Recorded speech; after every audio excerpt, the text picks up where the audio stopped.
Are you tired of weak, watered-down coffee, blackout coffee? It is bold, it is fresh, and it is roasted right here in Florida. Shipped fast to all 50 states. Go to blackoutcoffee.com/scroll and use code SCROLL for 20% off your first order. Don't settle. Upgrade your coffee now. Andy's drinking blackout coffee as we speak. And Justin, they put yourselves on camera so everyone can see you're drinking your coffee in your nightly scroll mugs. We love to see it.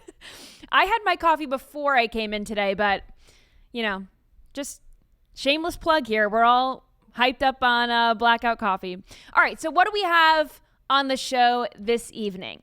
Democrats like Tampon Tim, liberal psychics, TikTok witches, all of them alike, all believe that President Trump was dead, and they were dead wrong. Also, Congress is back in session.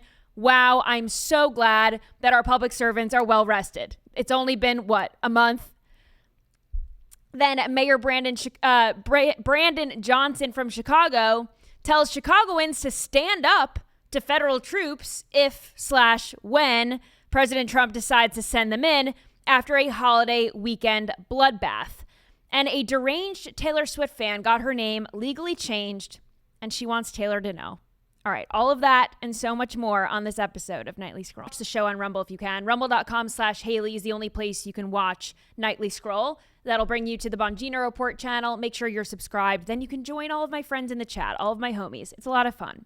If you want to listen later on, you could do that. Apple Podcasts, Spotify, wherever you get your shows. It should be up there. What is it? The next morning now we're trying to get those Spotify numbers up when people are listening to their podcasts in the morning. So that's when you can find it. How was your Labor Day weekend, guys? It was chill. We ate some food. I was telling you, it was like the weekend of the documentary. I mean, ate some food we ate standard. In the essence of Labor Day, though. Lots of like burgers and like a hot dog. That kind of thing. Americana. Chilled. And as you know, it was a little dodgy at times with the weather here, and so I caught up on my Dallas Cowboys by watching the new Netflix series about the Cowboys. Highly recommend it. Is there I didn't hear that. There is a new Netflix series about them? Yeah, it's a good investment of 6 or 7 hours to watch the Netflix. I know that's right up your Thanks for the recommendation. They didn't lose a lot in the documentary because it's on the 90s Cowboys when they won all the championships. Okay. And so, but it was pretty good. So reminiscing on good times. Justin, how was your weekend? Good? You ate some steak, I heard? It was good. Had some steak for Labor Day. Yeah, okay. A whole bunch of nothing. Chill weekend. What did I eat? I went out to dinner a few times, got some good food. So that's good. If you follow me on Instagram or TikTok, you saw that I unfortunately got caught in the rain playing golf this weekend. Justin thought the video was so funny that we should play it. So if you have seen it, you're about to see it again. If you haven't seen it, I was playing golf yesterday, got caught in the rain. It was a downpour, the likes of which the world has never seen before. Not to, copy President Trump. I can't do a Trump impersonation, but it was a torrential downpour, like a monsoon. All of my clubs were wet. My grips were wet. Glove was wet. Cart wet. Everything. And I tried to clean everything off. I tried my best to dry off. I was using my club head covers. I didn't have a towel with me. Stupid. That's my fault. Trying to wipe down the grips so that, I could continue playing, because this was like the third hole. I'm obviously going to keep playing. And I chucked my club into the pond. So we have the video of that. There it goes. Maybe the slow-mo. Totally flew out of my hands. You threw the hands well, though. I mean, that. I have great form, great swing. And unfortunately, it was just too strong and too slippery. So totally lost. And people were commenting, it's a good thing that there weren't any alligators. I should have thought about that, because I have seen alligators, not at this course in particular, but I have seen snakes here. So, that was kind of stupid, but I'm obviously going to go in after my driver. What am I going to do? Leave the driver there? So it can just die in the pond graveyard? No. At this point, are you yelling 4? No, there was no one there. Oh, okay. No, well, that's good. I'm glad you got But the club back. I did have to step into the pond a few steps. It was like right at the edge, but I did have to step maybe like 3 steps. So my sneakers were wet, and then I played the rest of the round in my socks, wet socks. But that was my. So explain to me this camera angle. That's what I was trying to. You had I phone have a on magnetic phone mount. On the cart. Mm-hmm. And I got it. Sometimes, not all the time, but sometimes I will film my tee shot or something for social media, or just so that I can see what I'm doing right or wrong. And I happened to be filming when I just decided to send it. Send it into the lake. If you're going to full send a club, send the driver. Send the driver. Unfortunately, it would have been better if I just threw it, into the fairway.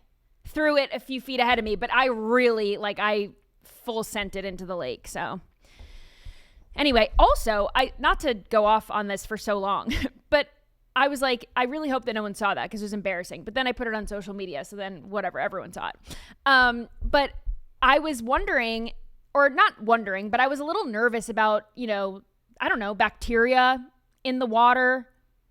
People talk about, brain-eating amoeba and flesh-eating bacteria in these, still water. But then... No, did you? Go ahead. But then I kid you not, there were these 2 little kids, and they were wakeboarding in one of the ponds on the golf course. One of them had a bike, and he was biking, and the other guy was on a makeshift water ski type situation. So I was like, if they are fully submerged in the water and they're seemingly okay, I'm probably okay in my wet socks. Well, I'm glad all went well, and the club was saved. And I shot an 83, so I redeemed myself. So it was pretty good. I was happy with that. Okay, well, let's get into tonight's show. A bunch of people thought that President Trump was dead over the weekend. This isn't the first time that the left has seethed over the potential demise, and it is not going to be the last. Here's just one of those videos posted yesterday. Watch. Truly, we don't know what's going on, so let's just stick to the facts here, okay? Fact number 1, the last time Donald Trump was seen in an on-camera, verifiable way was August 26, 2025, during the cabinet meeting. Since then, nothing. No press pool spray, no shouted questions, no live movement at all. Fact number 2, just 2 days later, on August 28th, J.D. Vance tells USA Today that he is ready to assume the presidency. God forbid there's a terrible tragedy. Which is his job. Fact number 3. On August 24th, it was J.D. Vance who went on record saying that Russia had made significant concessions when it came to Ukraine peace talks. This happening right before Trump disappears from view, when J.D. Vance wasn't even the one who spoke with Vladimir Putin, 2 weeks ago, feels odd.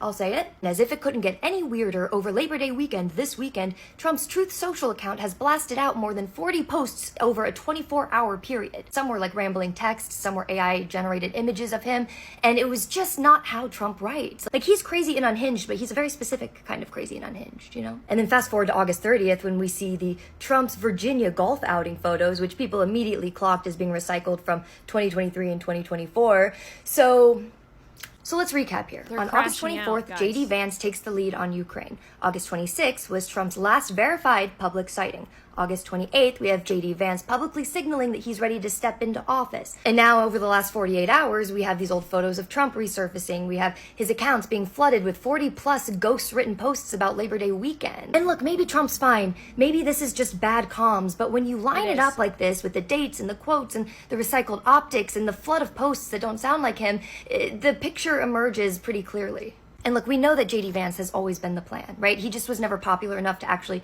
run for president himself, but he's Peter Thiel's guy. So he had to ride Trump's coattails to get into office, but he is the plan. So it's starting to look like Trump was just this battering ram, right? This chaos agent who normalized the atmosphere that we now live in. But now that that atmosphere is locked in, he's no longer essential. The system doesn't need him anymore. They just need the conditions that he's normalized. I mean, listen, I love TikTok. I scroll all the time. But an unfortunate side effect of TikTok is that everyone has a platform. Everybody can just put their phone up and just start rambling, and they could say whatever. And then all these other Trump deranged losers pile on, and then they're in her comment section, egging her on like, yeah, he's totally dead. Yeah, he's totally dead. I haven't seen him in 3 days. Here's another one. This one TikTok user claimed she saw a helicopter en route to Walter Reed, so it must be Trump. Watch. If Donald Trump's health is fine, why did I just see 3 Marine One helicopters fly over College Park 35 minutes ago in the direction of the Walter Reed Hospital when he has in the direction of scheduled calendar events? In the direction of. And of course, they're obsessed with the fact that he had no scheduled events. No scheduled events. Meanwhile, were they paying attention under Biden? He had no scheduled events ever. Barely. And if he was, he tripped on the way there. He fell down on the way out. I mean, seriously. There was a moment in time. Do you remember when it was like, is that Biden? Is that like a Biden impersonator in a mask? Do you remember the Biden that was like randomly 7'3" that showed up that one time? Or the photo that was at Jimmy Carter's when he looked like he was in the house with a bunch of hobbits. But I would say that those conspiracy theories were more founded because Biden was MIA. All of a sudden, they'd have Biden doing a press conference from like a fake White House set. And people were like, where is he? What's going on? I mean, it was weird. This is the most transparent presidency we've ever seen. So when the guy takes off for 2 days on a holiday weekend, people just start to lose their minds. But it's not just crazy, liberal ladies, white liberal Karens on TikTok. Tampon Tim got in on it. Watch this. You get up in the morning and you doom scroll through things, and although I will say this, the last few days you woke up thinking there might be news. Just saying. And people laughing, by the way. There will be news sometime, just so you know. There will be news. Kind of like teasing it. Trump is going to die one day, which is true. We're all going to die one day. But the fact that the crowd is egging it on, laughing, really gross. And Tim Walz is egging them on by saying, everyone's thinking there's going to be news and there will be news. Gross. Then this fueled some more rumors about President Trump's whereabouts, what was going on. Did you see this video of someone throwing something out of a room of the White House? Watch this. Out the window. A little outhouse on the end. Second floor of the White House. Oh, there you go. You got it. Throwing something out the window. I don't know who it is. Don't know what it is. People in the comments were like, we got to get cameramen with Androids instead of iPhones because we can't see what's going on here. This is crazy. I know. But they're zooming in and someone is throwing something out the window of the White House. This could definitely make Washingtonian proud. This could definitely make it. Are they going to throw something again in this video? I don't know. Yep, there it goes. Throwing something else out. You see some movement in that window. Listen, users speculated that they were throwing out the Epstein files, the Constitution, Trump's dirty diapers, J.D. Vance's couch cushions, Melania Trump's go bag, because apparently she's trying to escape. So everyone was coming up with something. A lot of them were just jokes. Do the windows even open? I tried to ask people, sources who may know, if the White House windows open. According to some rumors, they don't open. You need to remove the window entirely. I can't imagine that the windows don't open. But I don't know. For safety purposes, maybe they don't. I have no idea. Also, according to rumors online, this window is from a bathroom off the Lincoln bedroom in the first family's residence. People are speculating that the bathroom could be renovated.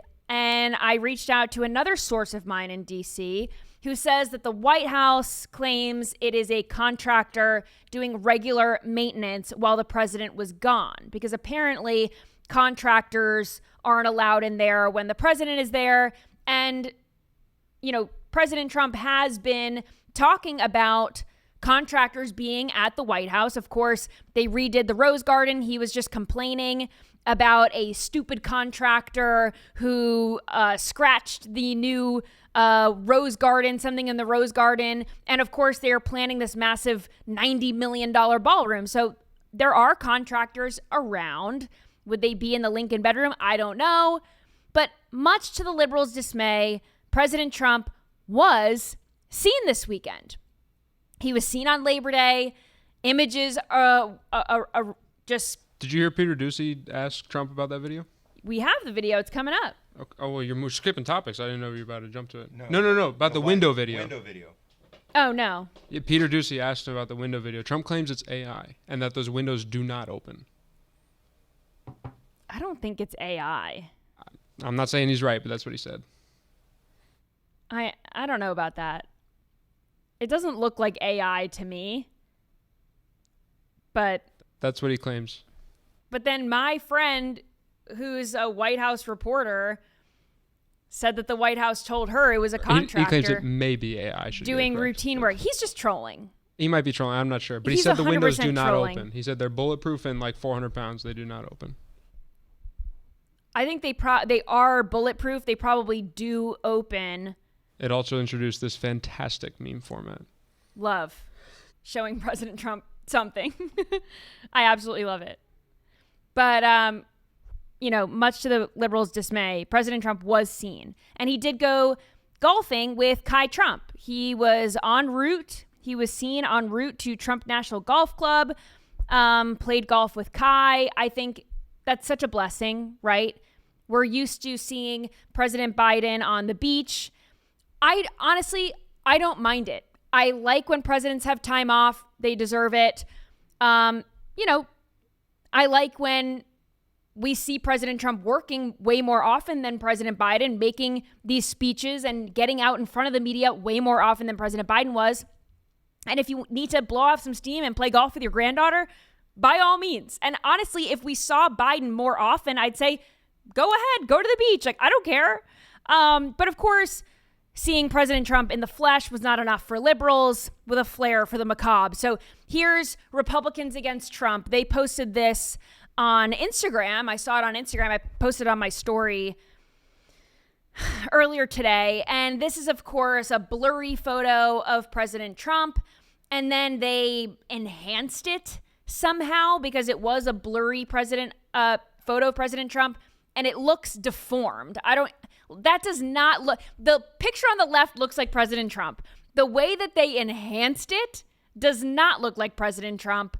It looks like there's something going on. There's like a bulge in the middle of his eyeball or something. I think this is clearly just whatever system they used to enhance this photo is not good. He looks like Sloth from the Goonies. He does not look like... That does not look like Trump. The left photo looks like Trump, but whatever they did does not. Does that imply that you've seen the Goonies? Yes. Okay, well, I'm not trying to... You're cooking. I'm not trying to get you off topic here, but dang, I just want to... Yes, I have. We the people, just making sure that you said you've seen the Goonies. I have. Yes, I have. But President Trump, of course, did speak from the Oval Office today. He made an announcement about moving the U.S. Space Command from Colorado to Huntsville, Alabama. He said it's going to be Rocket City, but he also took questions from reporters. As we were just talked about, he was taking some questions from Peter Doocy, and Peter Doocy asked President Trump about the rumors of his death, and here's how Trump responded. Watch. Something completely different, but about a big viral social media trend over the weekend. How did you find out over the weekend that you were dead? You see that? No. People didn't see you for a couple days. 1.3 million user engagements as of Saturday morning about your demise. Really? I didn't see that. You know, I have heard, it's sort of crazy, but last week I did numerous news conferences, all successful. They went very well, like this is going very well. And then I didn't do any for 2 days, and they said, there must be something wrong with him. Biden wouldn't do them for months. You wouldn't see him. And nobody ever said there was ever anything wrong with him, and we know he wasn't in the greatest of shape. No, I heard that. I get reports. Now, you knew I did an interview that lasted for about an hour and a half with somebody, and everybody saw that was on one of your competitors. But wait, the liberals are not finished with the predictions. I have shown a video on this show before of a TikTok psychic from the UK who predicted President Trump's death. This was a few weeks ago. She was wrong, obviously. This is another one, a totally separate TikTok psychic from the UK who thinks that President Trump is going to die tomorrow. Watch this. Trump is going to die on the 3rd of September at 10 a.m. Could be 10 p.m. It was somewhere around that time. My premonitions are never wrong. And he's going to die of a heart attack. Now, I've just woke up and my premonitions always come in my dreams. And I wanted to put it here that you heard it here first. Now, it could be 10 a.m. or 10 p.m. my time. It could really be whenever. Time. I could be wrong. I don't know. Now, if you've followed me for a while, you'll know that I have had quite a few premonitions that have came true. She's also and naked. When I was in school, what is she wearing? Used to call me Mystic Meg. But yeah, Trump is gonna die on the 3rd. This woman is naked. Did she have this premonition, woke immediately up from that dream, and did not get dressed before she made the TikTok? She's like, hold on. I just woke up from this dream. I have to tell the whole world that Trump's going to die. She quickly, covers herself, thank goodness, with her bed sheet, and she gets on TikTok, and, she's the Paul Revere of... There were a few wardrobe malfunction opportunities in that video. I'm very glad that I am also she kept very it glad. together. Very glad that she kept it together. Well, we will check back tomorrow. Hopefully we see President Trump alive and well. Hopefully this woman's video does not age well. And President Trump will rise like a phoenix from the ashes yet again to own the libs. Love that. All this to say, this is the difference between the political right and left in the United States. We always say the tolerant left, and it used to be the party of the bleeding heart liberals who cared for the little guy, they cared for the planet, they mean well, and they still think that they're the party of love and kindness, but they're really anything but. When people complain about the divisiveness in this country, we have to stop making it out to be this generic issue that just plagues all of us. It stems from the left. The political violence, as much as they want to blame it on us and they bring up January 6th at every moment that they can, it stems from the left. The hateful rhetoric stems from the left. I don't hate liberals. I don't hate people who think differently than me or people who are different from me. I don't need all my friends to affirm my every belief system or thought. I just want to spend time with good people who bring out the best in me and vice versa. We have fun together. But the modern left hates people like us. They pin us as whatever phobic or ist word. They make us out to be this other, this group that is so evil we deserve to be taken out, and it would be justified. I have never felt the need to throw a cinder block at a police officer to make a political point or throw a brick into a small business to make a point about justice. Where is the justice in that? I have never felt the need to call for the deaths of Democrats or revel in the thought of one dying, celebrating that, wishing or hoping for that. We saw this a lot during COVID, if you remember. I remember President Trump had a rally, I think it was in Oklahoma, and people were passing away from COVID-19. I remember Herman Cain passed away shortly after that rally. The left was calling it a super spreader, and then leftists were cheering for the fact that Herman Cain died. They were happy that a Republican died from COVID. This is evil, godless, soulless, cold-hearted, disgusting behavior. They assume that people who are on the political right, or even people who just aren't outspoken leftists, are not worthy of being friends with, or even having a conversation with, associating with. I've heard countless stories of liberals cutting off their family members. I've never heard it the other way around. You can tell me in the chat, have you ever cut off a liberal family member, or was it the other way around? Were they cutting you off? I will let you tell your stories in the chat, because correct me if I'm wrong, I've just never heard it the other way. And this just serves as a reminder to not stoop to that level. continue to see the humanity in other people and realize that even the people you disagree with most are more than a political affiliation. And we should not be calling for them to die. I didn't vote for President Biden. I didn't vote for Kamala Harris. I wish them well. I hope that they are healthy. You know, President Biden has this cancer diagnosis. That is sad. I don't want anyone to be sick or be hurting. Even the people that I disagree with politically, because of course they are human beings.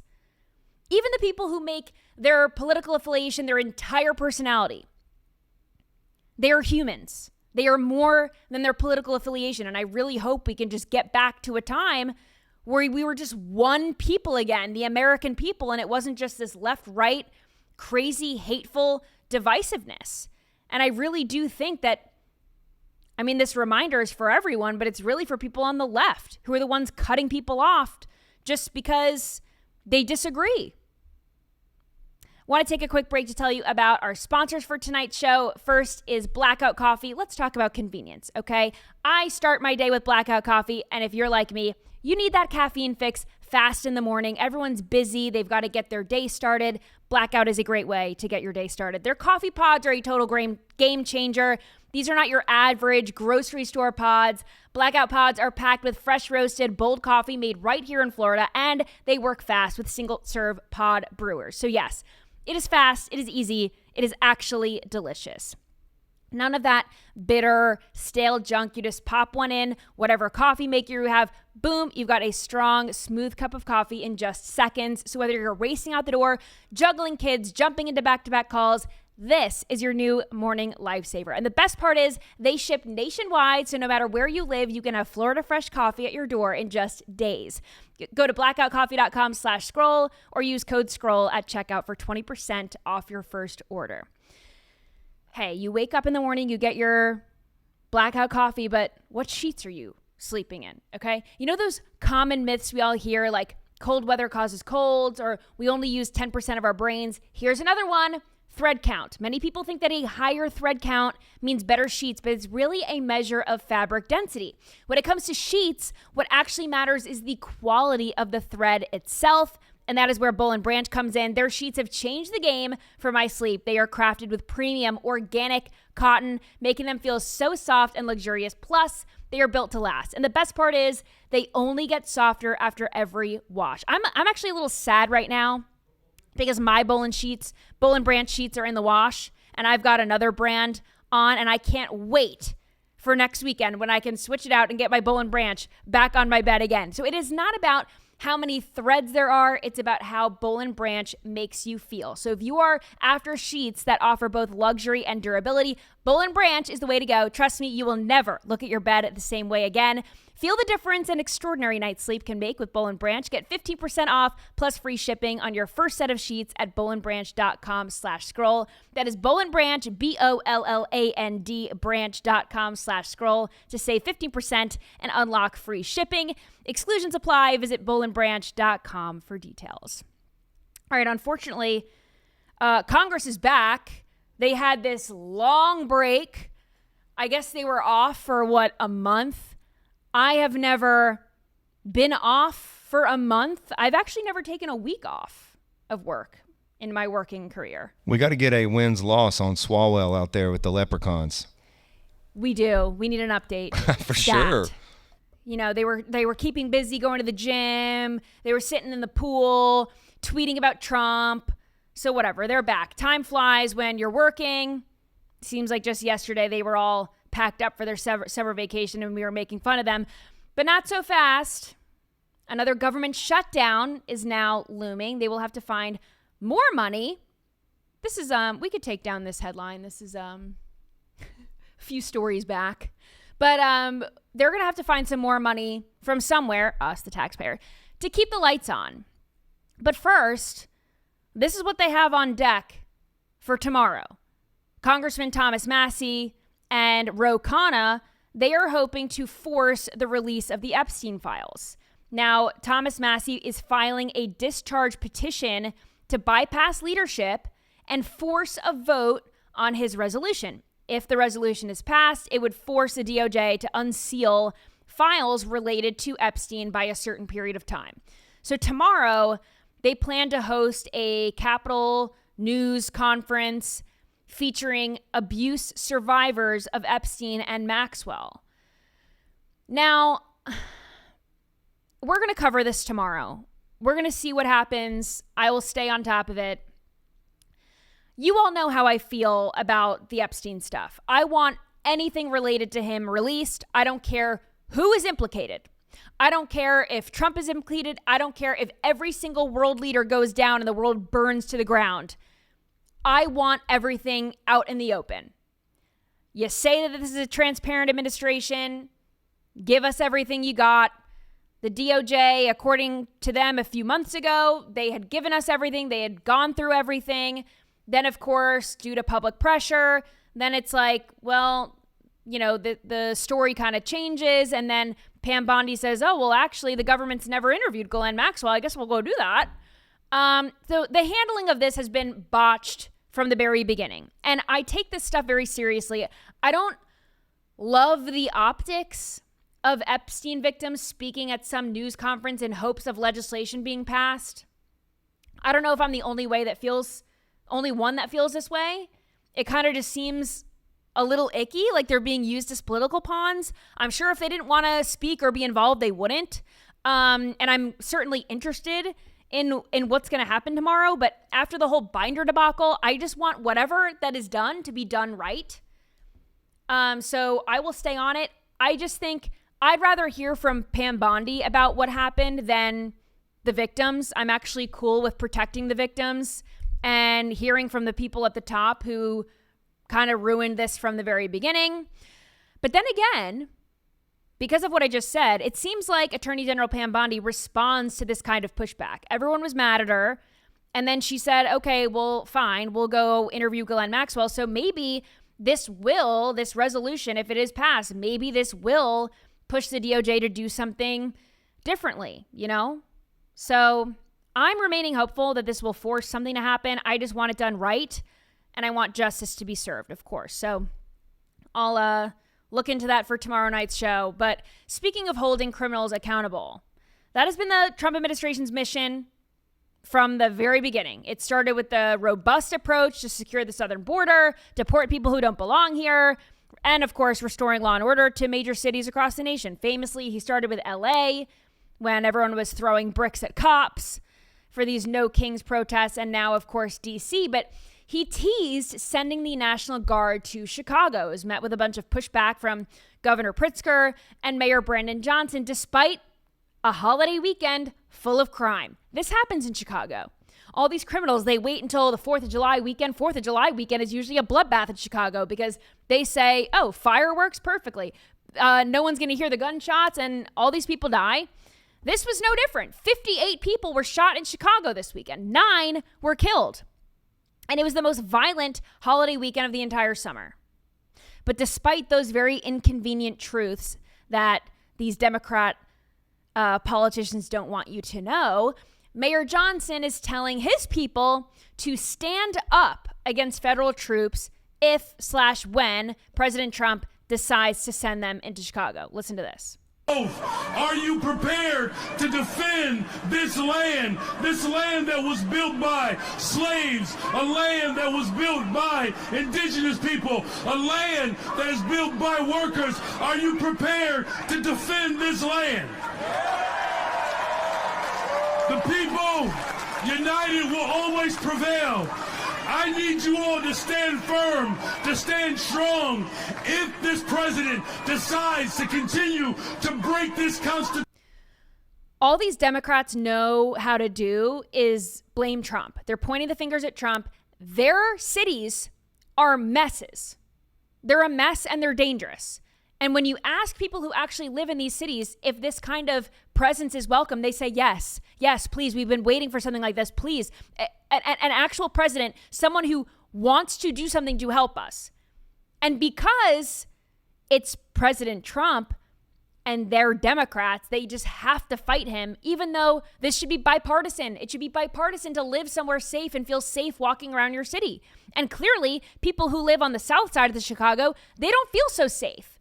maybe these elites like Governor Pritzker and his buddies, donors and all these people, maybe they feel safe, people with private security, but people who don't have those luxuries and also live in Chicago, they don't feel that way. So very funny. And this is stolen land, and it's always, okay, so then go somewhere else then. I don't know. We're all living here, so like you're better than everyone because you're talking about it, you're virtue signaling. They're just annoying. And shut up.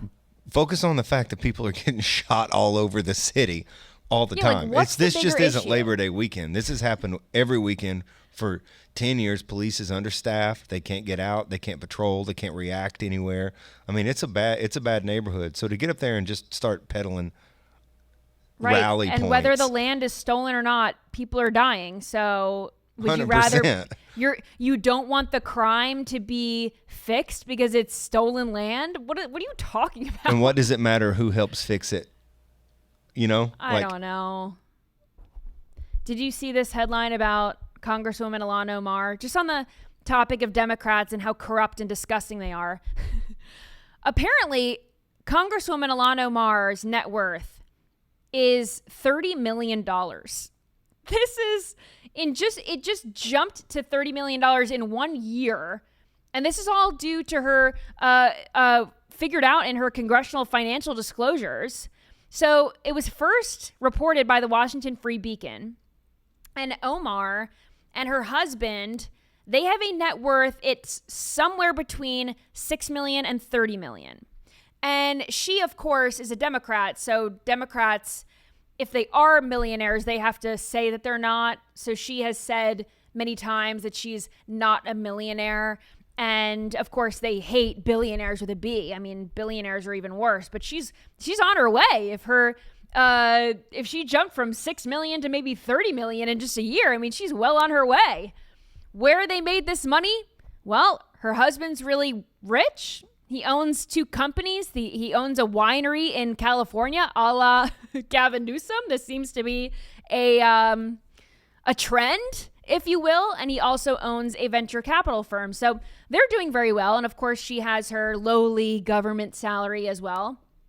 But yeah, I mean, back in 2023, their financial disclosures said that they had ownership stakes in those 2 companies valued at just $51,000. They grew a little bit in 2024. All of a sudden, $30 million.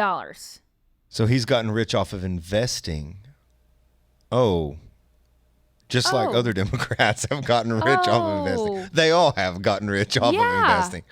Do not believe when these people tell you they're in it to serve you. They are in it to get rich. They take their little government salary, which is more than a lot of people can say. It's more than what I make. It's more than what we make. And then they grift and they sell books. And I don't know how else they get money. Very corrupt ways. But, Bernie Sanders is a great example of one of these Democratic socialists who has 3 homes and millions of dollars. It's like, you guys are losers. And it is worse to get lectured by a socialist who's rich. On that note, brings me to, what's his name? Zoran Mamdani, who's running for mayor in New York City. He's also rich, Nepo baby, born into money. And of course, now he gets to run for mayor in New York City and to, see eye to eye, I guess, with all the poor people. He's saying, well, rich people, I hate rich people. Rich people, I hate billionaires, and billionaires don't deserve to exist. We need to steal all the billionaires' hard-earned money and just give it to everyone else who doesn't deserve it, So Zoran Mamdani, he just got Elizabeth Simons, daughter of Jamie Simons, to donate $250,000 to a PAC backing him. This is why politicians totally disgust me. They say they hate billionaires. They say nobody needs that much money, even though Mamdani grew up on it, until they need it. So they get to say nobody needs $1 billion, and then they get to call their $1 billion friends, their billionaire friends, and say, hey, donate to my PAC, donate to my campaign. I want to get elected. So they say that they stand for whatever will get them elected. And then they do what the lobbyists and the donors want them to do. And the worst part is when they're a socialist candidate. I mean, that is the real kicker. Billionaires are horrible. They're horrible people unless they can become billionaires themselves while they're in office, or they can just use their billionaire friends to, make their pipe dreams come true, the pipe dreams that they sell to the American people. It does not get more hypocritical than that. Speaking of hypocritical, Rosie O'Donnell, of course, she has That's a good segue. This is hypocritical, yeah. Well, Rosie O'Donnell, she, of course, had to apologize after saying this. She was saying that the Minnesota shooter was like a white MAGA guy, which we know is not true. Watch. Well, hey, everybody. It's Thursday all day, as my Nana would say.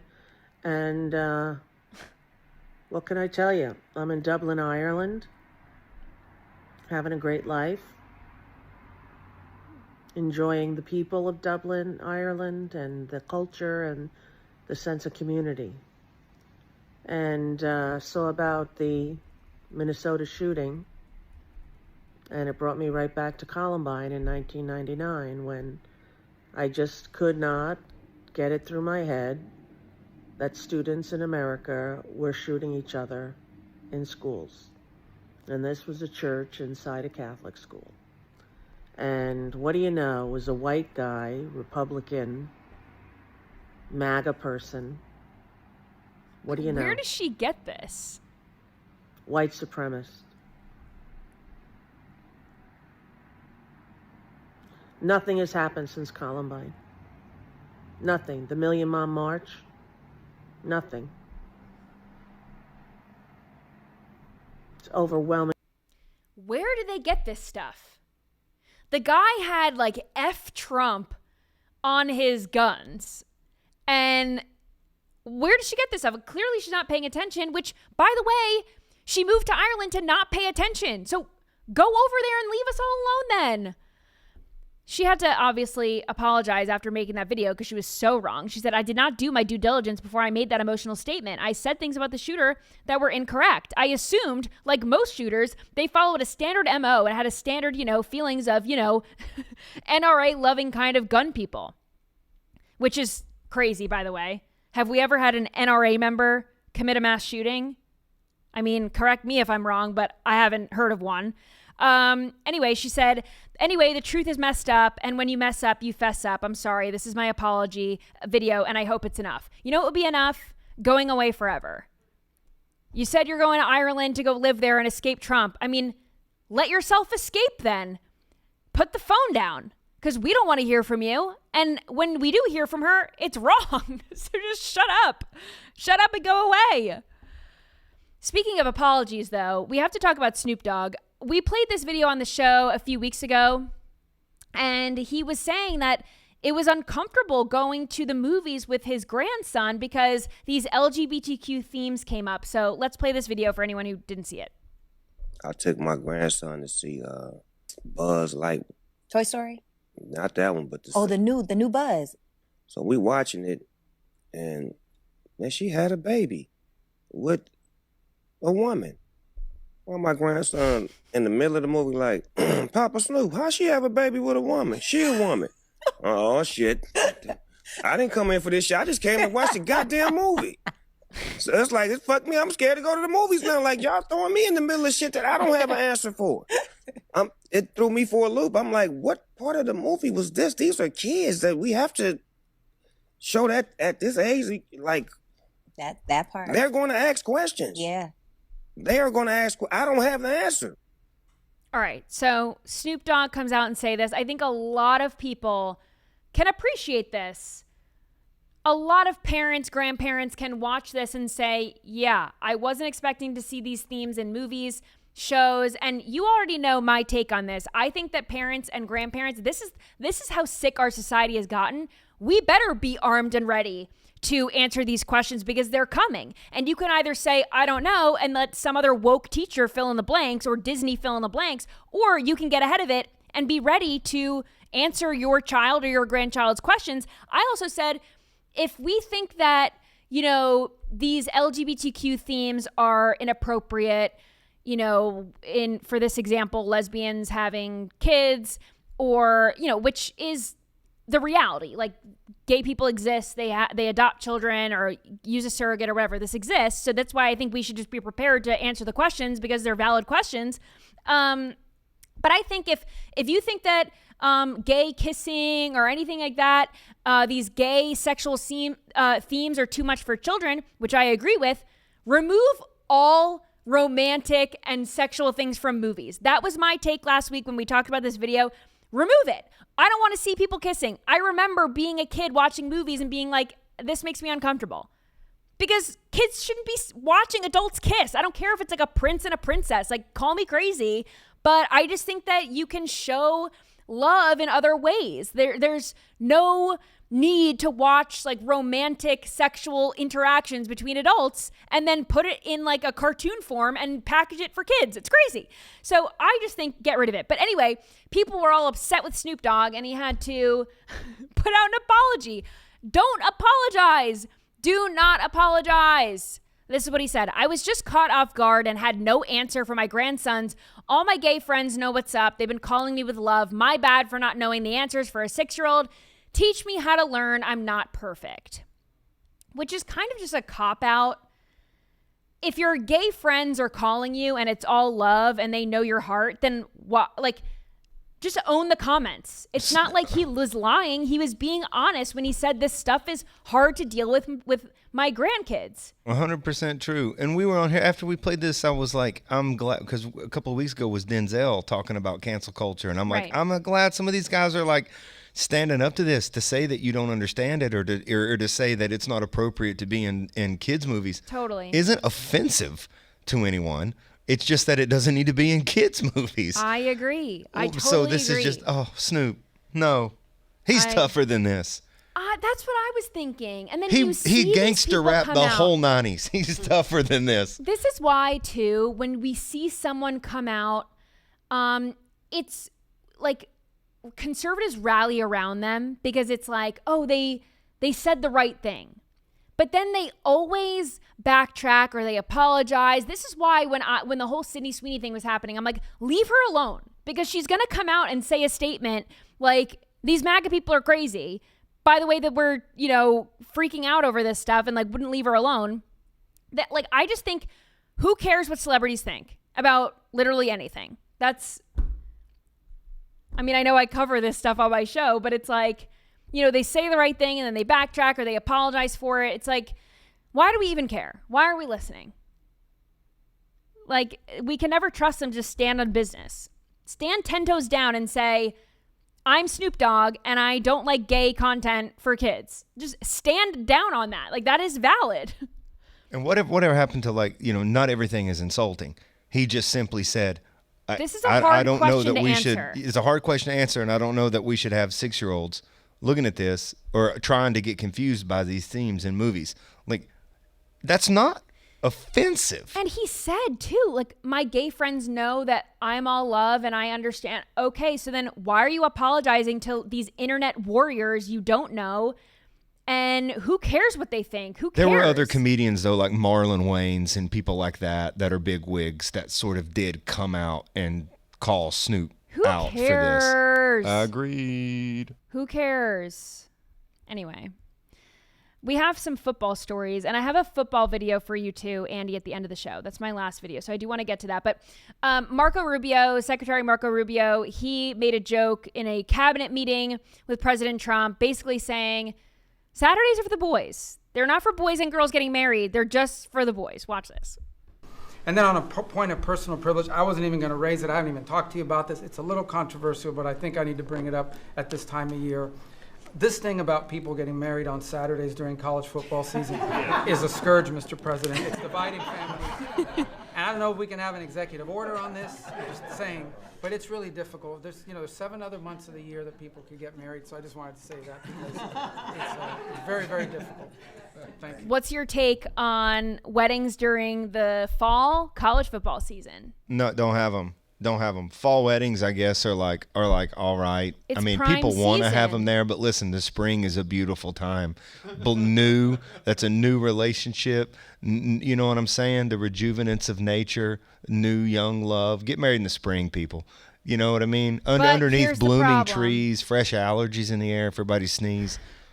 I'll tell you this. People don't normally do the springs. They don't do the March. They don't do the April because the weather's very unpredictable. Well, where I'm from in the south, It's very rainy. In the fall, it's low-level clouds and cold in the fall. Yeah, but that's okay. People don't mind that. Cold is better than rainy, unpredictable spring weather. So I think that's why people do it. People also don't want to get married in the dead heat in the summer because they don't want to be sweating with the hair and the makeup and What and about all like that. Tuesday nights? What about like a 5:30 wedding on a Tuesday night in the fall? Tuesday night? Yeah, there's no football or anything. It's there. You're not asking people to get away from 'Cause then anything. Yeah, but you're asking people to take a day off of work. No, just show. It's 5:30 wedding. Just show up at 5. Well, I wouldn't be able to make it. You wouldn't be able to make it. We'll do a pre-tape.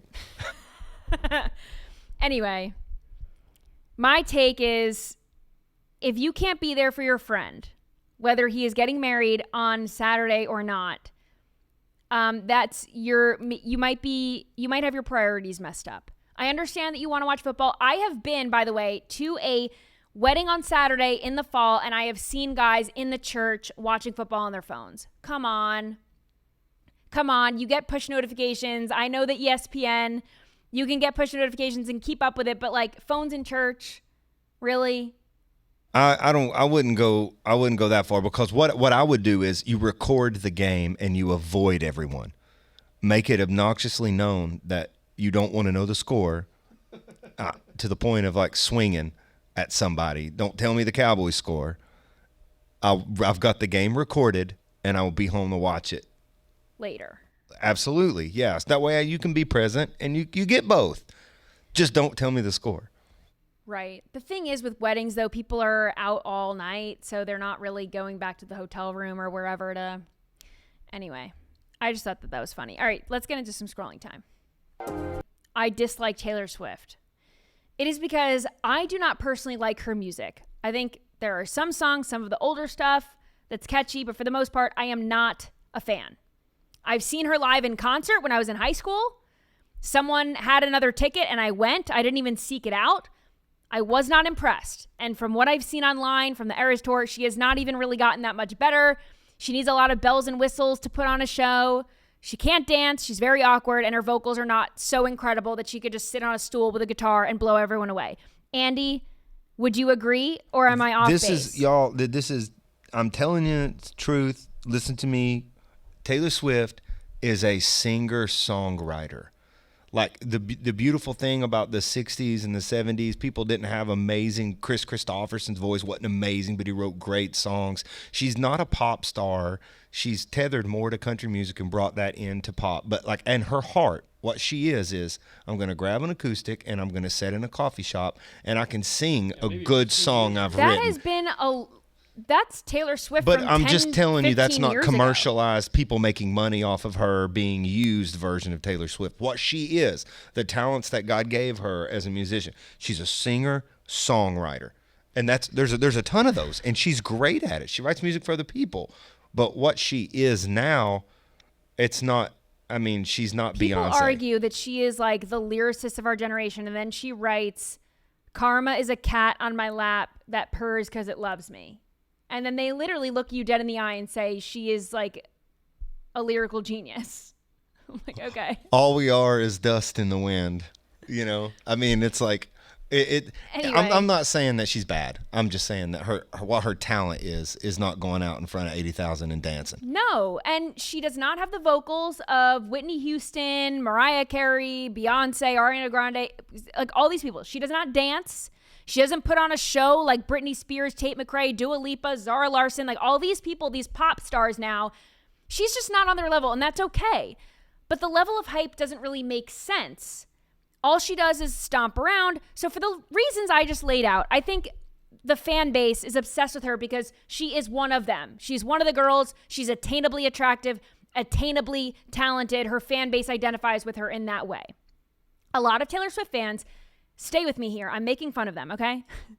A lot of Taylor Swift fans make bracelets. They hand each other friendship bracelets. It's very immature. It's giving emotionally stunted, in my opinion. You're supposed to grow up from things that you enjoyed as a little girl, but I think Taylor Swift gives them this nostalgic feel, and they lean into this like childlike wonder the same way that Disney adults do. And the ones who are really, really obsessed are mentally unstable. I'm not talking about your run-of-the-mill fan who likes a few of her songs. I'm talking about the crazy people, okay? They are delusional. There are people on the internet who have made videos about how they are engaged at the same time as Taylor Swift and they are in their bridal era together. No, you are not. She does not know who you are. You think that you're in this together, but this is a parasocial relationship that has spiraled out of the control. So this woman is crying over Taylor Swift's engagement. Watch this. Taylor Swift engagement, super shocking at first, but now that I'm like actually processing that the artist that I've known for the longest in my life, I posted my reaction video and I just sat there for a moment and I was like, holy shit, like she's engaged, like go girl, be happy, get it, like get that fucking shit, be so fucking happy. I love seeing that happy smile on your face. And that's just so sweet and beautiful. And I don't know. It feels like I don't know this person. Why do I care that somebody I don't know got engaged? But you do know the person a little bit. No. When they've shared so much about their life. You don't. Now, if you think that's crazy, this woman changed her name legally because of Taylor Swift. Watch this. I legally changed my name to Caroline Melissa Taylor because of Taylor Swift. And if you don't like that, go touch grass. Also, if anyone can let Taylor know, because I still don't know whether or not she knows I did this. Me touch grass? Me touch grass? I have to touch grass? You changed your name because of someone you've never met. Melissa Taylor? What did she say her name was? Melissa Taylor Swift or something? So she made Taylor her middle name. Last name. She made Taylor her last name. And then she said in the video, like, I hope someone tells Taylor, like Taylor probably doesn't know this. Taylor Swift is probably sitting on a private jet thinking, this girl is psychotic and I should probably up my security detail. I mean, these people are not normal. And let me just say, I think I know who they voted for. It's crazy. Who has a fan base like this? That's what I was getting. That's what I was getting ready to say. Cry over them. Like these people are not stable. When I was in high school, the rage of like Britney Spears and Christina and like that kind of pop thing was They're talented. Christina Aguilera, she can sing her face off 100%. Yes. Well, all I'm saying is they were as big as it was, maybe aside from Michael Jackson in the late 80s, like. But the fan base wasn't changing their names to like, no. I remember, Aguilera. It's like the girls crying at the Beatles concerts, right? Or like people fainting. Like that's maybe the same level of fame, but none of them are changing. Like Elvis doing his leg shakes on, right? I hear you. I don't know, but this is. But but it's just all over social. It's just. Oh, it's a mind hive. If you're upset about this, you should touch grass. You need to seek therapy. Yeah, I'm going to go touch grass. All right, speaking of touching grass, this painting major, can you go to college for painting? I guess so. She's even making fun of herself. Watch this. How it feels to tell people I'm graduating next year with a painting degree, and she's acting like a baby, and she looks like a liberal. So I'll have a caramel latte, please, venti, with a blueberry muffin. Exactly, Andy. This is what people are saying in the comments. I'm going to pull this up now so we can read through the comments together. But yeah, people are saying, well, if you're a painting major, that means you're going to work at Starbucks. Someone said, see you at the nearest Starbucks. Less ice and a splash of milk, please. Oh, I know you'll be making a mean chai latte. Oh my God, what's your major? Drawing, moving pictures and stuff. Congrats, bro. Just a heads up. I like my burgers. No tomato, extra onion. Art and psychology, double employment. In this economy, someone said you paid money for college to study painting. I mean, seriously. This is scary. In this economy, I mean, you got to graduate with something that's going to give you something. You're going to make, she's not going to have two pennies to rub together. No, hey, not everybody can be Hunter Biden, okay, with painting. No, so let's just. Not everyone can have those Nepo baby connections. But speaking of this, you know, when you go into a Starbucks, the baristas look a certain way, right? And there's this online joke about your latte is going to be good if you have a they-them barista. Yes. Yeah. You walk into Starbucks, and if you see someone that's got a septum piercing and green hair, you're going to have a great latte. What about somebody that has a mustache or a goatee and lipstick and eyeliner? Is that a good goatee? Is that a good coffee? Yeah, this is their life's mission, is to be a barista. They went to school for painting. All right, it's almost the end of the show. So I want to play this last video that Andy has not seen, okay? Justin cut this, but this is a very cute video for anyone all my Tennessee Vols fans. This is for you. Watch this. What did you say? Football time in Tennessee. No, it's not. Yes, it is. It's what? That's really football time in Tennessee. Isn't her accent so cute? What's your reaction? I saw that video and I said, that's the way everybody in Tennessee talks, though. That's. I know, it's just cute when you see a baby with an accent that's that strong. I mean, I guess you got to learn it from somewhere, but it's very cute. And by the way, Tennessee won on. I'll talk that way. By the way, Tennessee won on Saturday, and so we had a good victory down there in Atlanta and pulled it off against the Syracuse Orangemen. And so go Vols. It's football VFL. Time That stands for Tennessee. Vols for Life. All right, well, go sports. That's where I stand on all of this. And I will see you right back here tomorrow. You can follow me on social media at Hayley Caronia on Instagram, TikTok, Truth Social, X, of course. And this was fun.